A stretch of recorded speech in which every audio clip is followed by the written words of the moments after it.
And it came to pass, on the day the Lord spoke to Moses in the land of Egypt, that the Lord spoke to Moses, saying, I am the Lord, speak to Pharaoh, king of Egypt, all that I say to you. Then the Lord spoke to Moses and Aaron, saying, When Pharaoh speaks to you, saying, Show a miracle for yourselves, then you shall say to Aaron, Take your rod and cast it before Pharaoh, and let it become a serpent. So Moses and Aaron went in to Pharaoh, and they did so, just as the Lord commanded. And Aaron cast down his rod before Pharaoh and before his servants, and it became a serpent. But Pharaoh also called the wise men and the sorcerers. So the magicians of Egypt, they also did in like manner with their enchantments. For every man threw down his rod, and they became serpents.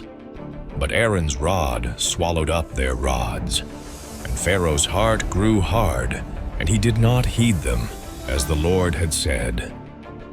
Then the Lord spoke to Moses, Say to Aaron, Take your rod and stretch out your hand over the waters of Egypt, over their streams, over their rivers, over their ponds, and over all their pools of water, that they may become blood.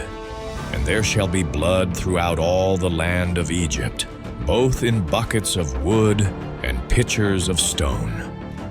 And Moses and Aaron did so, just as the Lord commanded.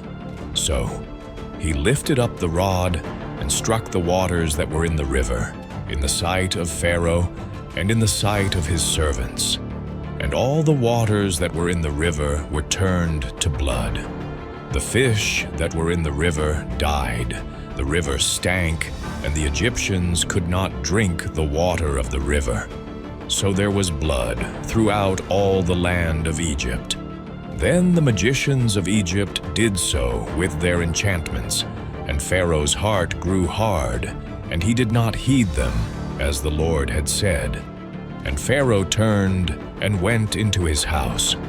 Neither was his heart moved by this. So all the Egyptians dug all around the river for water to drink, because they could not drink the water of the river. And 7 days passed after the Lord had struck the river,